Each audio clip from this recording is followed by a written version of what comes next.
So I moved out of the West Village to Lower East Side, and I live on a street called Bialystock Place. It's the corner of Bialystock Place and Broome Street, and I'm like, Bialystock, as in bialy, as in the New York alternative to a bagel? I love BIALYS. Well, Kosar's BIALYS is around the corner. To do the story of BIALYS, we have to do the story of Poland. So we're gonna JFK to Warsaw, spend a week in Poland, exploring Polish cuisine and the origins of the bialy. That's what's on the deck. I'm Mike Colameco, industry insider. Been in the business my whole life, and I know what it takes to succeed. Each week we'll take you into real kitchens, filmed in real time. Backstage passes to a day in the life of chefs, restaurateurs, and their teams. The competition's fierce. Careers, life savings, and reputations hang in the balance. These are my people, and this is their passion. And that's what's next on Mike Colameco's Real Food. Mike Colameco's Real Food is brought to you by the continuous, generous support of the following underwriters.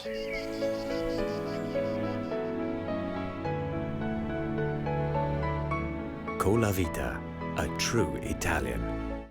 What goes into King Arthur flour can't be measured in a single cup.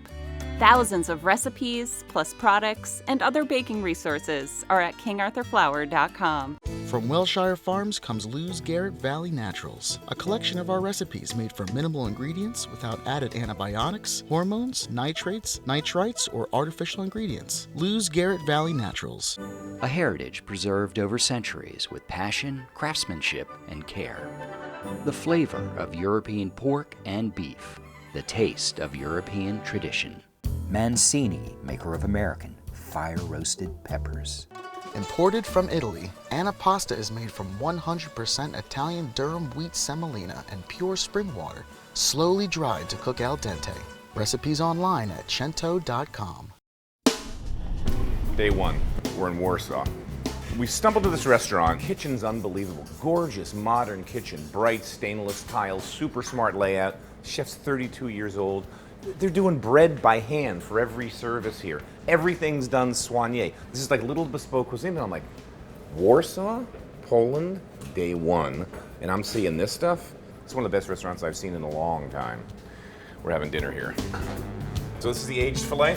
Yeah, this is the aged filet. As you can see, it's quite a lot of fat in the filet. That's flavor, brother. Exactly. As you can see, all the meat has a lot of strings of fat inside. It's incredible. Some pieces, even they come nearly like a Wagyu. Afterwards, what we do, we cook them in sous vide machine, and then we put in a la plancha. And from tonight, we serve it with the braised oxtails, with a little bit of bone marrow, jalapeno peppers, and shallots. I'm having that, right? Okay. Yeah, you will have. I think so. I think that was part of the menu that the my agent arranged.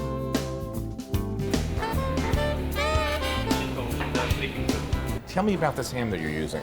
Joselito is basically the Rolls Royce for the hams. There is no better ham than this in the world. Smells insane, Smells isn't very it? sweet. And this is unfortunately the most expensive ham, but lucky for us, it's the best ham in the world. Which is this, veal? This is Bialystock. Yes. Yeah, you have about 25 kilo of bones, about 5 kilo of vegetables and seasoning. Then once you reduce it with the trimmings of beef fillet, you'll have about 1.5 liter of ready jus. Yeah, that's how much work it is. Yeah, 3 days. Yeah, 2.5, 3 days. A lot of bones, a lot of work, but that's flavor. But once you eat it, it's like exploding in your mouth. And here's the pomme fondant going on over here, guys. Pomme fondant. Whole potatoes, peeled them, rolled them, cuts them into these perfect spheres, and then using this end of this tool, scoops out the center. One pan at a time. I mean, this is really Ducasse style cooking. Classic French cooking. And then we put some thyme as well and cover it with the cartouche and slowly cook in the butter. And then they will be golden brown on this side and completely cooked. I'm learning. Still day one. I'll get this down, everybody. Folks, if you drink alcohol and you're in Poland, let's face it, you're going to drink a lot of beer and a lot of vodka. So let's just get started. I mean, we think of the British and gin, the French and cognac, or Armagnac, and when you think of Eastern Europe, it was vodka. Why is that historically? What you produce spirit from is what determines, like we had a lot of wheat, we had a lot of potatoes, and historically that has always been our national or regional spirit. So first I would actually eat some of the tartar, then have the Get the meat in your mouth. You can go for na zdrowie now. We're going to be doing this a lot. That's great. That's perfect. Well, this is perfect. What? Well, that's how you He do it. finished his. We're in Poland. Holy snarfblat. No, I can't do that. I've got to work tonight. I'll prepare for you our signature cocktail, it's Nolita. We start with apple juice, our homemade grape juice. Next, fresh squeezy lime juice, Give it some acid and Yeah. backbone. little bit of mint, Apple juice, grape juice, lime juice, mint, Cointreau.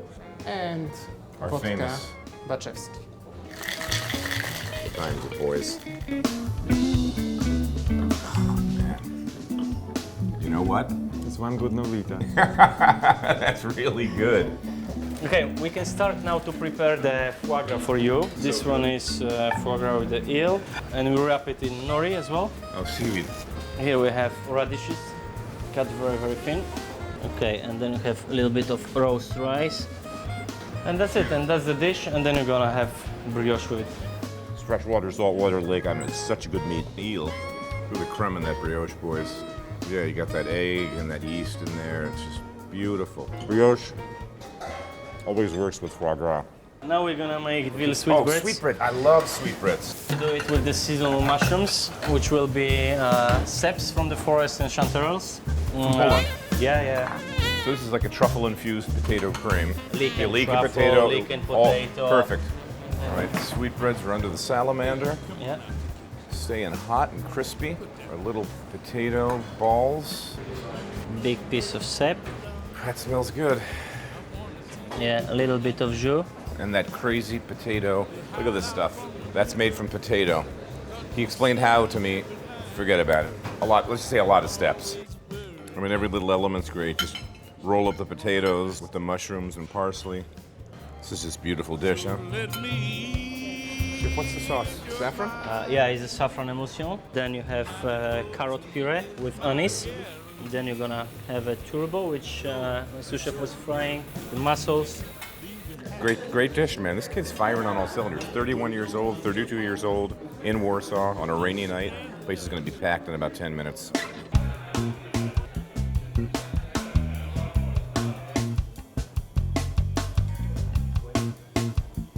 Day one's done. Tomorrow morning we have a 5 o'clock in the van call sheet. We just got here today. We got no sleep last night on the plane. Tomorrow we're up at 4, on the road at 5. See you then.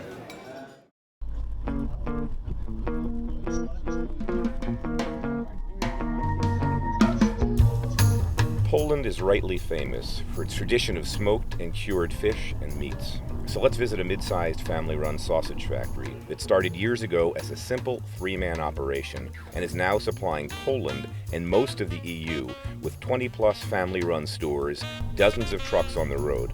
Unfortunately, you can't buy this in the States, but you could probably get something close in Greenpoint. These days, there's global standards for production everywhere you go. We're in the middle of Poland in a ham factory, but to walk in here, everyone has to put on uniforms, clean their hands. They have to walk through here with their shoes on. So you have sanitation on the top of the boots, stand here, sanitation on the bottom. So it could have been done a million ways, but when you build a new factory these days and you want to sell globally, this is the kind of standard you have to hit. So we're going to walk our way in. Hands clean, booties on, hat and gear. Let's go. And we go there. We are in brain department. We use only sugar, salt, water, and little salt nitrate. Sodium nitrate, you have to have that for color.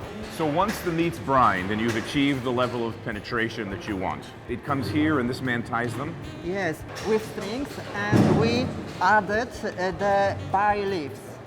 So, you know, when you think of Polish food, Eastern European food, you think of smoked pork in a million ways. I remember when I first got to New York discovering that wonderful store, Kurowicki's. You know, Kurowicki was a little store on 2nd Avenue, now we're in Poland. These guys do, how many pounds a day can you produce? This product Yeah. about 300 kilo 300 kilos. So, per day. yeah, so over 600 pounds a day. But all of the products we have production in 5 tons.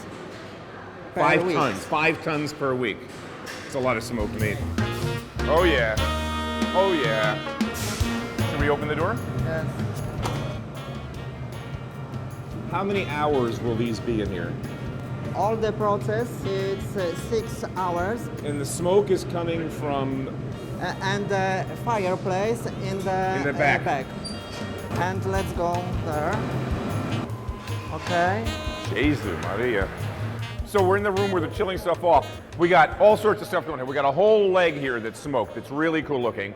This looks like it's belly with like a spice rub on it. And then those big, gnarly looking dark hams behind me, that's a traditional Polish ham that's super smoky. And before they smoke it, they dip it in blood. Yeah, don't ask me, but you know, they love their ham over here. In true form, we try and tell the story from the beginning to the end in this show. So we followed the ham from brining, wrapping, bay leaves, into the smoker, into the cooling chamber. This is the last step where they're getting packaged. With natural smoke like this, it's an artisanal ham done in big quantities, old school Polish style. For a trip like this, you need local Sherpas who speak the language and know the back roads. So let me introduce Aniszka, Alexandra, Michael, and our trusted driver, Slavik. So, long day today. I don't know where I am, but it's a town called Zavora, to visit a pretty cool little pig farm. There's about 7,000 pigs in this facility. Right now there's about 1,700 young ones that are away from their mom that they're going to sell to the market to other farmers that are going to continue that whole organic treatment. So before we came here today, we pulled up in the car, everyone had to get undressed, take a shower, and put on these fetching outfits. Green Acres. I got the white clogs. Yeah, that was my choice. So we had to take a shower to come in here because these pigs are not only being raised on organic feed, but there's no antibiotics, there's no nothing. And we're going to get the story about this kind of really cool burgeoning organic movement here in Poland in the world of pigs. So in this whole area, what we have are little baby pigs, some of them as young as 3, 4, and 5 days old, in with their mothers, weaning, till they're big enough to get separated into the next room where they'll start to eat real food. Don't be afraid of me. You're afraid of me, aren't you? Everybody calm down. We're going to be filming here. There's going to be 2 cameramen, plus me. Anybody want to be on camera? Any interviews? No? Okay. All right. What we are looking at here is the equivalent of piggy kindergarten. This is the first time they've been separated from their mom. The idea at this point is to get them a little more big and independent, and these pigs will then be sold in the marketplace to farmers that will raise them organically to adult slaughter weight, which in Europe is about 240 pounds. So, piggy breeding ground, piggy kindergarten. They're pretty cute. They're getting used to us. When we first walked in, they kind of freaked out. You could tell they didn't know who we were, but you know, they're not stupid little critters. They adjusted to us. They realized they're not here to hurt us. This guy's even making eye contact. Hey there, fella. Hey, how you doing? Yeah, I'm not so bad, right? You probably miss mom, right? Yeah, I know.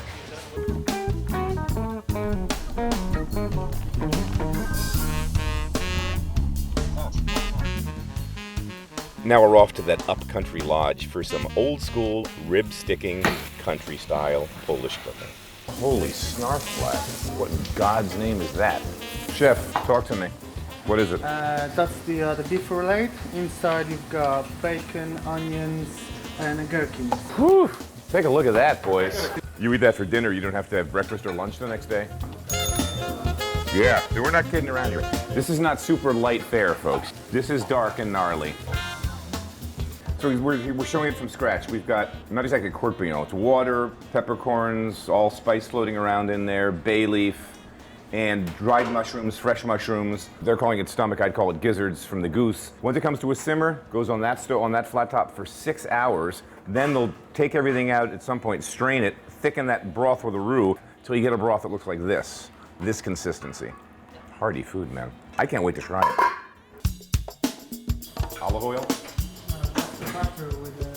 Melted butter. Yep. Herbs. I'm busting the tables here. I'm running food today. And that's what it looks like inside. Super red, super meaty. A little bit of this brothy action that's been thickened. You know? Tastes like food I used to make a long time ago. This is just old school, rib sticking, classic, and to some extent, peasant food. Salute. Go ahead, reach across. Na zdrowie. We've got more courses coming.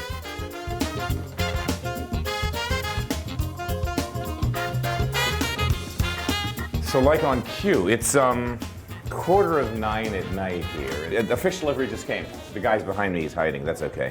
We're assuming this is all legal. It's all fresh. Ridiculously fresh. Chef, you're lucky. That's why he loves it here. Gets a midnight delivery of fish from a guy off a canoe. Mushroom guy comes in at 8 in the morning. Butter comes from the butter lady. Yeah, it's not bad in the country. So, battered, lightly fried, and then marinated. Classic. All right, so I've had goose gizzard, and now I'm having mirabelle chutney with fish. That could be a meal by itself. Thank you. This could have been a meal. Once again, so we've had 7 meals by themselves. Trouble is, we've had them all together. All right, so from these gorgeous, big, fat porcini sets, whatever you want to call them, whatever side of the border you live on. We dream of these things in the summer, the end of the summer. Little versions of them, babies and mothers and fathers and daughters, and here we've got this crazy soup with noodles in it. One bite and I'll be in paradise. To mógłby być obiad. Every day the same routine. Some insanely early wake-up call, load the gear, pack the van, and let Slavic set up the GPS for this day's 300-plus mile back road itinerary. You're from here. Your family has that wonderful bed and breakfast restaurant we stayed at. Tell us a bit about the region. Well, we have lots of forests, lots of lakes around here, so basically everything's pretty fresh.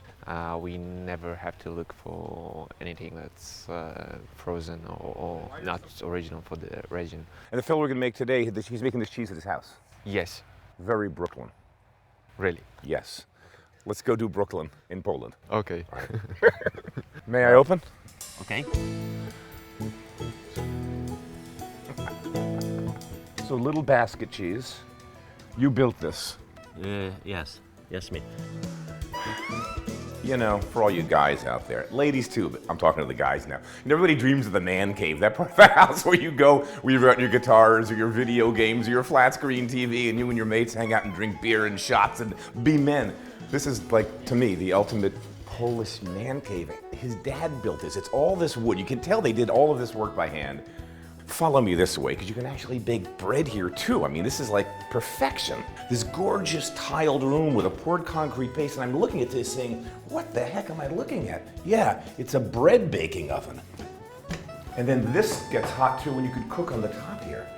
I mean, you want to get away from it all? Somewhere in here there's got to be a bed. You got the wood-burning stove, you got the bread, you got the cheese, you got the video games. What else do you need in life, boys? First, I must taste. Good, you can eat. Thank you. We're not going to die. This is the best taste. That's beautiful. Piece of bread, simple glass of wine, or maybe beer here. Now, I'm just curious, where did you learn your English? At the university? I learn English only myself from computer games. Computer games? Yes. Any games in specific? Only from games. Okay, any games? I like play Doom and Quake and Call of Duty. Call of Duty is my best game. In the man cave with the man. I like it. Okay, Call of Duty. Okay, get ready for hats, booties, and white lab coats as we visit Poland's largest independent cheese producer for an inside tour. Start from the beginning. So we know you get a lot of milk in here. In these vats, you warm up that milk, and then tell us what happens. And then we are adding the bacteria. The next stage is to settle down the curd. When it is ready, we are cutting the curd, making grains. After graining, we are separating the whey, and then on this place we are forming cheese. Even with all of the modern, there's still a time where somebody, a trained professional, in your case the cheese master, has to make a decision if the curd is set. Yeah. The machine can't do that. No. You do it. Yeah. That's only people. Cheese making. We are ready. We can start cutting. We went upstairs and we set the curd And then we cut that curd. That firmed curd gets pumped down to here into these molds. That's what I'm looking at? Yeah, we are filling in. The next stage will be to under the pressure. And this particular round mold, can you tell what that's going to become? We are going to mature. That's going to be mature cheese. Yes. Got you. All of your cheeses go through this brine, and I read somewhere that your brine is 25 years old. Yes, it is our pride. The oldest brine, the better cheese. The brine is maturing like cheese. That's why when it is old, it is noble. So we just walked out of the big production where you were making kind of an everyday cheese, a Gouda, great sandwich cheese, wonderful. Then we come into this room. What is the cheese I'm looking at here, and what is this black stuff on the outside? This is the Dutch cheese. This black peel is a special paste based on vinegar. The vinegar is natural and prevented from bacteria. The special ladies, we call them nurse. They are nursing cheese. No way. Like baby. You actually have women that oversee this. Yeah. Every day a little more paste? Yes. Every day turns it over? It is manual care. How many pounds of cheese or wheels of cheese is one woman responsible for? One woman is responsible for 1,000 kilos. This is hard work. It's damn really hard work. Damn hard work. At Spomlek, we have a master cheesemaker who's been with the company for 20 years and making cheese for 26 years, Wojciech. Pleasure to meet you. Me too. So, besides overseeing all of the cheese production, one of his great things that he can do is experiment with new flavors, correct? Yes, correct. Today we try produce new cheese. Yes, but we have French-style cheese. Maybe. I don't know. I like dry. I like taste. I like cheeses. It's my life. This is fenugreek, one specific spice. So if you've ever had flavored cheeses, which many of us have, now you know how the flavors are added at this stage and in this process.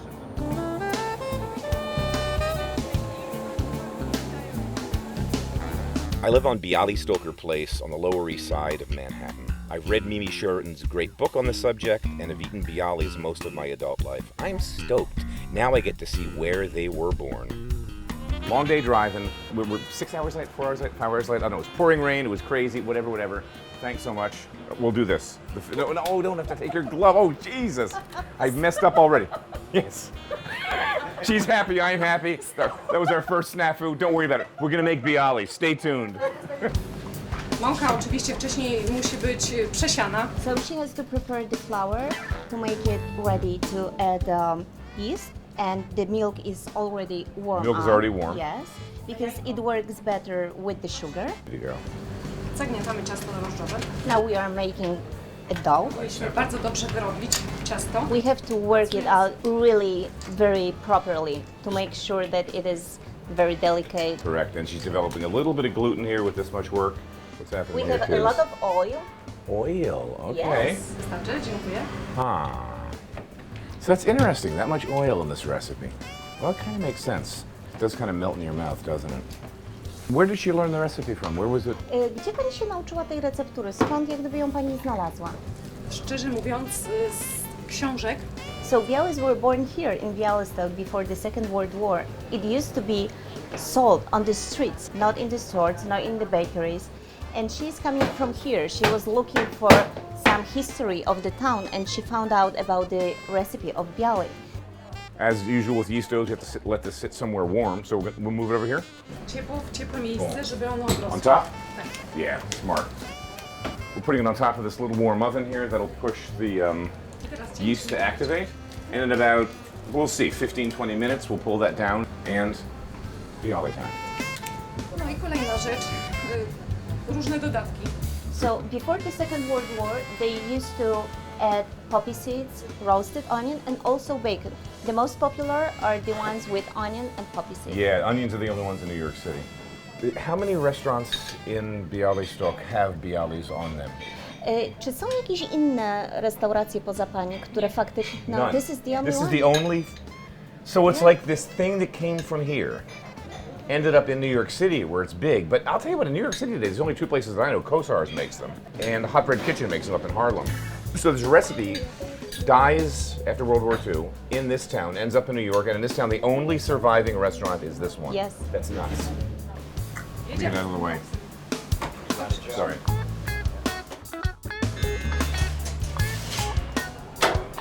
So in New York, a bialy is about this big. These are a third of the size. According to original recipe, it should be even smaller. It should be sized like that. Really it tiny. should be like one tiny bite you put in your mouth and it is mouth-watering.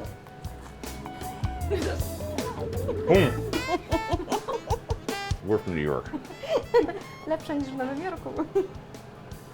It's a bialy. It's like a mini bialy, actually. But what do I know? It's the real bialy. It's fantastic. We traveled from New York to Poland, and this was the itch I needed scratched, was to figure out where these things came from. And it's great to see in this town of Bialystock, the last chef making bialys. I'm honored. When we arrived, they were drinking. While we filmed, they kept drinking. And when we went to leave, yeah, they're still drinking. Well, that's okay. They'll walk home. They're pros. They live nearby. But not before I got roped into doing a shot with them. That's okay. Slavic's doing the driving, and I know that we have at least an hour to go in the van before we hit tonight's hotel and crash hard. That's all for today, folks, but stay tuned. There's a few more Poland shows coming up this season. Mike Colameco's Real Food is brought to you by the continuous, generous support of the following underwriters. Colavita, a true Italian.